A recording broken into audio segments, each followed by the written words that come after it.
Okay, Coach, big win over Midwestern State at home. Really controlled the game from start to finish. Had a little bit of an atypical day. Like most of your yards came through the air, you Yeah. know. But like I know that's because Midwestern State really challenged y'all up front.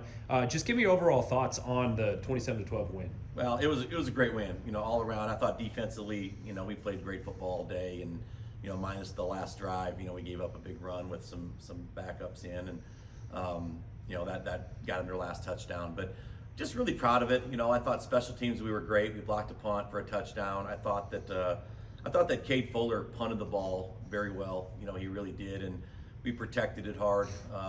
It's when you run a shield punt like we do on things. Teams decide whether they're going to come after that or not, and when they do come after it, you better have a good shield. And our guys up front did a great job of blocking people and in the shield and taking care of business there. But Cade just punted the ball fantastic, all day, and he's done that all year for us. He's been really good. So those two phases were great. You talked a little bit about offensively what we did. Throwing the ball for whatever it was, 360 or whatever that number was. That was kind of out of necessity a little bit when they have 7, 8, 9 in the box. Mm-hmm. They were going to stop the run. They saw what happened the week before and our success on the ground against WT, and so they came in with a game plan and executed their game plan to stop the run a little bit. But at the same time, I thought we did a good job having enough run game to cause some problems, but put the ball in Gerald's hands a little bit. Minus the one throw, he threw an interception that obviously wasn't a good throw, but I thought he played really good football all day as well, and our receivers and O-line blocking, pass protection did a great job. So really happy with the win. That's the thing. We talk about Angelo State football and offensively what we're going to do. Being able to do both, run and throw the ball, allows you to be successful on most given Saturdays because you can do both if they're trying to take one away. It's hard as a defensive team, and being a former defensive coordinator as long as I was, to take two things away, that's tough to do. You can really make them focus on one and take one away, but if they're good at both, that's a challenge. And Coach, that was actually going to be my next point there. Just highlighting, the way Gerald Gardner played. Like you said, minus that one throw, he's very accurate all night, and he really made Midwestern pay when they decided to stack the box like that. Moving forward, how critical is that to the Rams' success to be able to say, okay, well, if you're going to line up and just stop what we like to do the most, we'll just beat you over the top instead. Yeah, that's the key to us, and again, you go back and look at the receivers the week before. I kind of harped on them a little bit against WT. We dropped a few passes that, quite frankly, were touchdown passes, last week, and we challenged them this week in practice, and they really came out and executed. Getting Zorn back this week was something that was important too. He's kind of the leader of that group by far in the receiver, just the vocal guy and the energy guy in that group. But getting him back helped out a ton. And Gerald's just he has he's so calm back there. Again, minus the one throw, he had an interception, but he's so calm and does a good job of going through his reads. And I think that starts with the comfort that he has in our offensive line.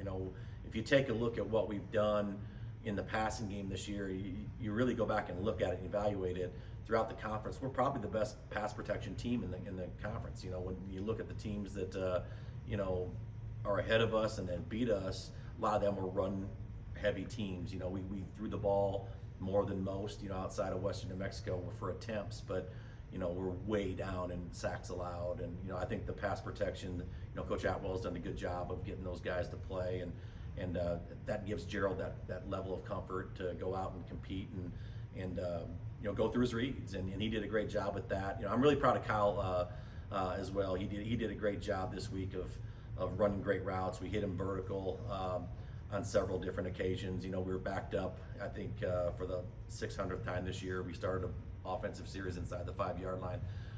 So that's sarcasm there a little bit.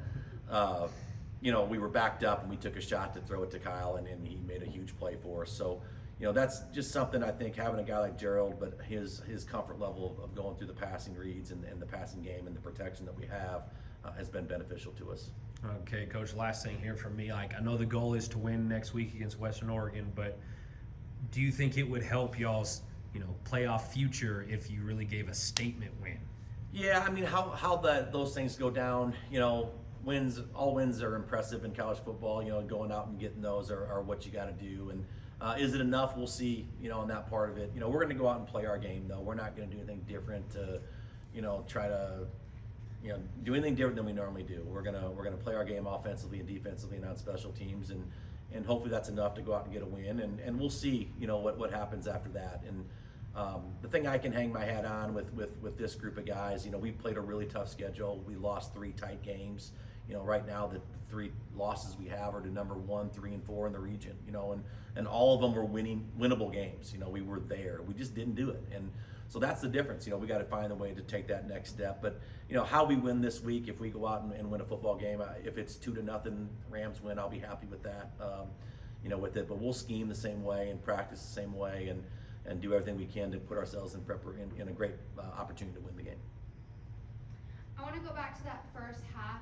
The rhythm of the game kind of seemed like it was interrupted with the refs calling flag after flag. How does a win like that, where maybe some calls don't go y'all's way, do for this team where y'all still got the decent win heading into this final week against Western Oregon? Yeah, it's been a challenge this year, quite frankly, and we've had a lot of calls. We're the least penalized team in the Lone Star Conference, and it just seems like every penalty we do get is just crucial. It's at the worst time you could possibly have, and a lot of times that penalty seems to happen on the visitor sidelines, and that's the kind of thing that I struggle with sometimes in that part. But our guys, we felt we were a better football team. We just did, and so we had to come through some of that, and there were correct calls too. I mean, we have penalties and that. I'm not saying that. I just feel like, it's been a struggle a little bit this year with us in penalties, even though we're the least penalized team. It seems like we have way more because they've been so crucial at the timing of things. And we've had several different touchdowns called back this year. Obviously a big play that almost was a touchdown called back this last week. A couple other things that went against us that were just tough. And that's the way it goes. Sometimes we played. I'll put it this way: we played 4 weeks in a row where our opponent hasn't had an offensive holding call. And so our defense hasn't been held in 4 weeks. That's kind of stuff I just like. Where's the consistency? We would like to see that. And again, maybe we weren't held, but at the same time, we've been called for it several times, and I just want it to be a little more consistent on that part of it. And but that's part of the game. It really is. Yeah, I mean, I'm not sitting saying we won or lost games because of that. It's not.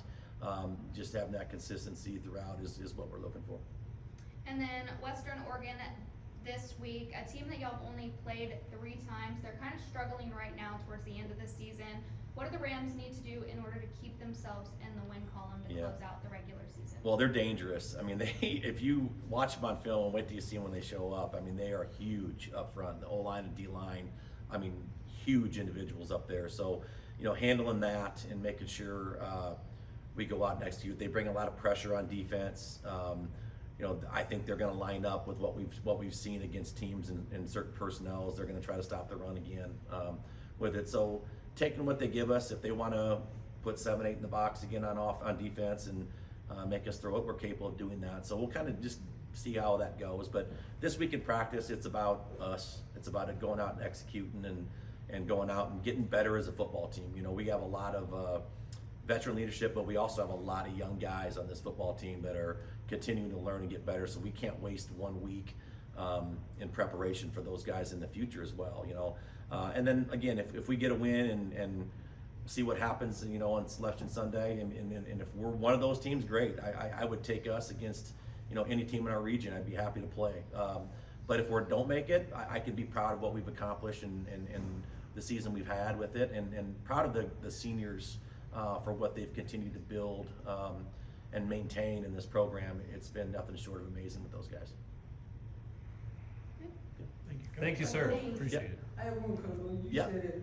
I like to see one more game. Are you worried? Are you looking ahead to the other game between Central Washington and Permian Basement? No, I mean that game won't affect us. Those are 2 undefeated teams in conference, so that game won't affect us. That's a great game for both those programs this week, and playing for the outright Lone Star Conference Championship, but that one won't affect anything with us moving forward into a playoff berth or not. So it's up to the powers that be if you do get a berth? Correct. You know, we got to win, obviously, you know, do that, but then it's just, you know, it just goes into committees and that kind of thing, and we'll see how it goes. Thank you. Yep. Thank you, Coach. You bet.